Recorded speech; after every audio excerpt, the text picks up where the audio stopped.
Thank you guys for jumping on. Why don't you guys both tell everyone the great news? We're going to dive right in, start right off here. So, Mary, you took the PMP test today. Yes. How'd it go? Yeah, I passed and I got above target in every single domain. That's awesome. So. And then Cate, you took it yesterday. 2 days. Yesterday morning. Okay. Yep. I too passed above target in all of the domains and felt super prepared and walked away just totally stoked about it. It was awesome. Awesome. No, I wanted to get you guys both on a quick call and talk about it, because I think there are a lot of students who, always ask questions of guys who come back who have passed successfully. And if we can help some other team members along the way, I think it's a great opportunity. So let's kind of back up a little bit. Let's rewind the tape. Cate, how long have you been coaching with me, or how long have you been studying in general? Studying in general, I started with a boot camp in May, which did not work for me, and found this course with you and Scott. Probably filed my application in June, but I started this probably September, October timeframe. And Okay. so about 4 intense months. All right. So we've been doing this for a few months, coaching and accelerator. And then Mary, maybe a little bit more than that, a little bit. So I had never done anything prior to Scott's simulator or Scott's, accelerator. And I started in November. Okay, cool. So 2 months in. I guess, tell me your feelings prior to us meeting, right? How were you feeling about the PMP in general? Like, you had the PMBOK, maybe you read the PMBOK, maybe not. Like, what was going through your head? I had ordered the book several times and all the different iterations that had come out of the book. Okay. Spent a lot of money. Never once opened a chapter, because then, I let life get in the way and like, oh, I'll take that later. And then finally, like with work, I knew it'd be like hey, y'all do value me, but how much now I have this PMP? So it's something my boss actually used to teach boot camps. Oh, nice. And I was like, all right, he values this. I'm going to do it to prove, to show him that I truly value working for our company and I want to continue. So I just, one day, a buddy of mine took Scott's accelerator and he passed, and he was like, if I passed, you can pass. And I was like, all right, I got this. So I signed up that day. And I want to let the record know that I also coached Mike as well. So I know what we're talking about. And I was as equally proud of him as I am of you. Cate, same question. Like, I guess so I was, for anybody who doesn't know, like I was in the same boat a couple of years ago. I felt the PMBOK was daunting, right? I felt like overwhelmed. So I don't know, how did you feel about it? I would agree, Rob. I've got experience, but when I started into the material, it was just overwhelming because there was just so much. And every corner I turned, there was just new information, and it was just overload. Beyond understanding it, applying it was a whole nother element. And that's where I really needed to know how to put this into play when I get back to work. And that's what started clicking with this accelerator course, not just breaking it down so it's meaningful, but I was able to retain it. I was able to understand it. I was able to talk about it. I started to be able to digest it, and it made sense. And that was the biggest thing, moving it from this wealth of knowledge to, okay, this is what it means and how I go about from there. So. Yeah, I think a lot of students say the same. And, everybody comes to PM Master Prep in different avenues. They find us, but I think what a lot of people latch onto is that the content becomes more manageable and understandable. So let's talk about leading up to the exam. You guys you can go back and forth. Tell me what you guys did to study, what worked for you, what didn't. So I studied a little bit every day. I would take the simulators, and kind of review. The first time I did the accelerator, I felt very overwhelmed. Like I was filling out the workbook as I was watching them. Yep. Then I went back and rewatched, not all the days. So I did, day 3, day 5, and like the, hybrid, agile, those different types of life cycles. And it started to click more. Now the simulators I let them bother me a lot because I was like, oh my gosh, there's no way. Like the highest simulator I think I ever got was a 67. But Awesome. I was like, all right. I mean, but I was consistent. So I felt like, I wasn't jumping around. And once I got into the 60s, I stayed in the 60s the whole time. So the week before I took the test today, I didn't do any more simulators because I didn't want those to upset my mind going into it. I didn't want, because they really like in my mind, I was like, oh my God, I'll never do this. But, and then I just rewatched the videos that you told us, that you sent to us, the flow, the 7 flows. I studied that. I really didn't look at the PM1 view. I did use my PMBOK just as a reference guide to like read up on a few things on my data dump. And I mean, I studied a lot yesterday, which I probably shouldn't have, because honestly, the test was all situational. Whatever you did worked out, right? So it all worked. You passed. Yes. And you I did not have only some passed, questions. you crushed it. Yeah, some questions kind of threw me off. Like I had 2 types of matching, and then I had multiple questions where I had to pick multiple answers. I was like, where did these come from? But I felt like I was ready, and I didn't have to know a single to pass the test because it didn't ask me a single one. I think that's awesome. And you also know what I always say is like, if there's a few really hard questions, it's not going to make or break. Even if you got all 4 of those questions wrong, you still would have crushed this test, like above and beyond. So to the point about the simulator, like we always strive to get everyone into the 80% on the simulator. That just means you are extremely well prepared and you're going to go and ace the test by a landslide. I think a lot of students are in the same, 60s, 70s world. I'll open it up to you guys. Simulator versus real test. How does it compare? Simulators were far tougher. Oh, I felt much better prepared because of the simulators, both from the process areas or the 20 question or the 60 question simulators. Although tougher, did taking the simulators repetitively or in different categories, did that help prepare you for the real test? Yeah, without a doubt, hands down. Okay. Especially timing. Like good point. Timing for me, I was that first 60 questions I kept in my head. I didn't, because they count down from 230. So then I had to do math in my head. Like, okay, I started like counting on my fingers. I was like 30, 20, 10, like where was I? And I was like freaking out that I was messing up on time, but I finished with an hour left. That's crazy. That's so awesome. I was like, okay. And I think Cate had the same, right? Cate, you finished. I did the same thing. And so you guys know, like I always harp on the time management thing. I have had students that, take a long time on the questions and they get nervously close to the end by, not answering all the questions. That's the last thing that I want to have happen. So I harp on you guys to go faster and figure out a way to speed up your decision-making process. Yeah. Okay. So I think time management going in is huge.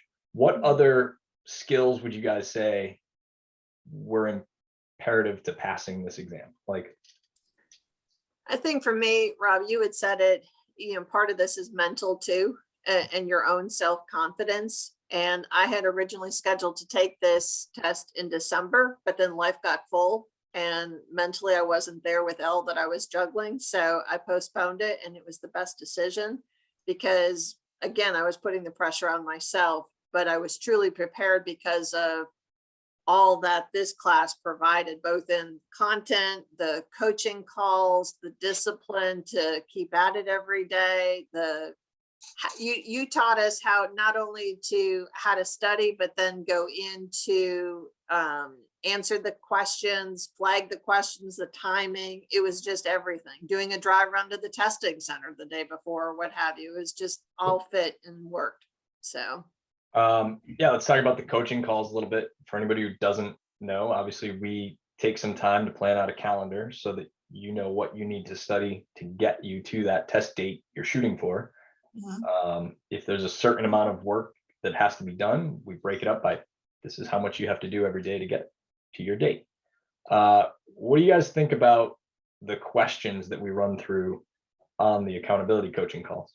I mean, I honestly, I think accountability coaching is what got me where I was. Because I don't think if I had that, I would have just kept pushing it off and like, But you knowing that I had to meet with you every week and you'd be like, all right, let's pull up our calendar. I'd be like, all right. But not only the calendar, but the accountability, but the different, like you put it into logical, like the Titanic, the buildings for EVM, like, and then the one thing you said to me last night, you said, go with your gut. And I told myself, Rob said, go with my gut. Like on so many questions, even if I flagged it and I went back, I said, Rob said, go with your gut. So I honestly didn't change any, even though I flagged them, I didn't change any of them. Cause I was like, don't over guess it. This is what my gut says. Cate, going back to like the studying question. So obviously we talked about hard questions. You were on a hard questions made easy call with Scott or with Sandy? Scott. What were you studying wise? Like, I know the accelerator videos and the simulator, you had a data dump going, right? Talk to me about how did you narrow down what areas you needed to focus more attention on? Part of it came from the answers that I answered incorrectly on the simulators. Okay. And then that started the evaporating data dump. And then once I actually got on the hard questions made easy, tracked those topics as well. And week over week, just continue to add or eliminate things on the data dump. And it really helped to hear the other students, how they were processing it. And there were things there were several scrum masters on some of these calls that really helped me understand their world because I had not been exposed to Agile. And again, it just brought it to real life and it made it easy to understand and took it beyond the courseware. So it was so helpful, those questions. Yeah, let's touch on that for a second. How much of you guys think of like the test Agile wise, how much of it was pertaining to Agile? Mine was, I felt predominantly Agile. Okay. Like there were some, had a lot of Agile and I had a lot of, you're a project manager with folks geographically located in different countries. I had a lot of questions about that. I mean, I felt like I saw a lot more Agile than I saw predictive. Which is funny because last night, didn't we have a bunch of like geographically dispersed questions? Yes, we did.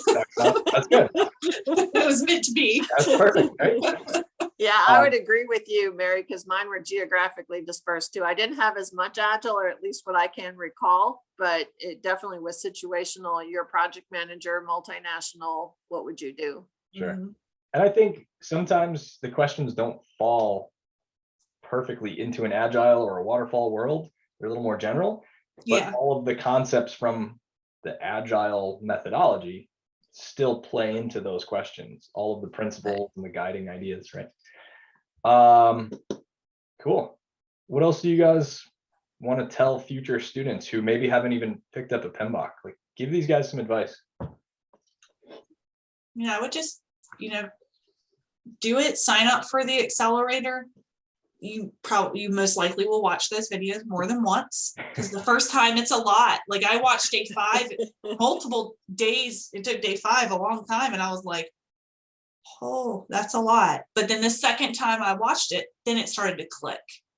And definitely show up for your accountability calls because that's where, you get, it's like you get the smaller groups and then you can, building off of people, hearing somebody else's point of view, and then the real life scenarios that we get within that. I mean, that's what stuck with me.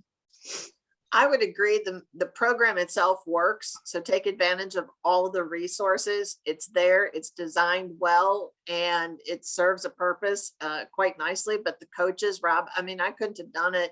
The coaching call with you was so meaningful and such, it was time well spent. You guys can be, you can be my hype women anytime. I love it. Thank you.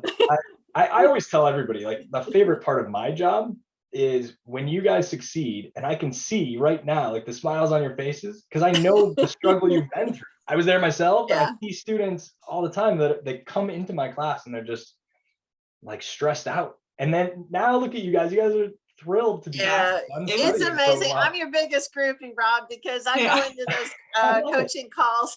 I started with like 50% and I was so dejected. I'm like, oh, will I ever get those questions answered?